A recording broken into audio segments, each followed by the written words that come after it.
Hi friends, இன்றைக்கி சூப்பரான ஒரு காந்தா போகாவை தான் பண்ண போகிறோம். அதை எப்படி பண்ணலான்னு பார்க்கலாமா? இன்றைக்கி லஞ்சுக்கு தான் கொடுக்க போகிறேன். ஃபஸ்ட்டு ஒரு கடாயில் எண்ணெய் ஊற்றிக்கோங்க. அதிலே கொஞ்சம் கடுகு உளுந்தம்பருப்பு போட்டு கொஞ்சம் நல்ல வேர்க்கடலையும் நல்லா வறுத்து எடுத்துக்கோங்க. இதுக்கு மேலே ஒரு உருளைக்கிழங்கு தோல் சீவி அதையும் போட்டு நல்லா வதக்கி கொஞ்சம் ப்ரௌன் ஆகட்டும். இதுக்கு மேலே கொஞ்சம் ஒரு 5 பச்சை மிளகா, கொஞ்சம் கருவேப்பிலை எல்லாம் போட்டு நல்லா வதக்கி வந்ததும் இதுக்கு மேலே கொஞ்சம் ஒரு வெங்காயம், பெரிய வெங்காயமாக ஒன்று எடுத்து நீல வாக்கில் வதக்கி வச்சுருக்கேன். இது கொஞ்சம் நார்மலாக தான் இருக்கும், ரொம்பலாம் வதக்க வேண்டாம். அந்த வெங்காயம் அப்போ கடிக்கும்போது நல்லா நறுக்குன்னு இருக்கும். இதுக்கு மேலே ஒரு ஸ்பூன் உப்பு, அப்புறம் கொஞ்சம் மஞ்சள் எல்லாம் போட்டு நல்லா கிண்டி எடுத்துக்கோங்க.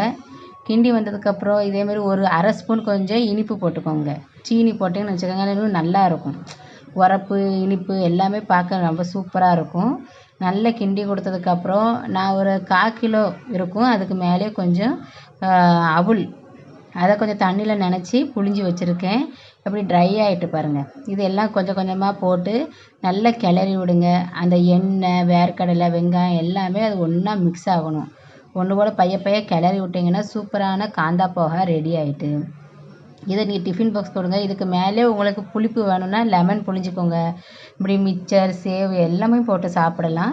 இன்றைக்கி என்கிட்ட இருக்கிறதுல தான் இதைத்தான் பண்ணியிருக்கேன். எப்படி வந்திருக்க பாருங்கள். காந்தா போகா இதுக்கு பேர். அவல் உப்புமா தமிழில் சொல்லுவாங்க. ரொம்பவே சூப்பராக வந்திருக்கு பாருங்கள். வேர்க்கடலை நல்லா ப்ரௌனிஷாக, இதில் உருளைக்கிழங்கு போட்டிருக்கோம். சாப்பிட அவ்வளோ டேஸ்ட்டாகவும் இருக்கும். ரொம்ப டேஸ்ட்டாக சூப்பராகவே வந்திருக்கு. நீங்களும் உங்கள் வீட்டில் இப்படி ட்ரை பண்ணி எனக்கு கமெண்ட் பாக்ஸில் சொல்லுங்கள் எப்படி வந்திருக்குன்னு. இதான் எங்கள் டிஃபின் பாக்ஸில் நான் கொடுத்துருக்கேன். ஃபர்ஸ்ட் டைம் பார்க்குறதா என்னோடய சேனல் சப்ஸ்கிரைப் பண்ணுங்கள், லைக் பண்ணுங்கள், ஷேர் பண்ணுங்கள். தேங்க்யூ, பாய்.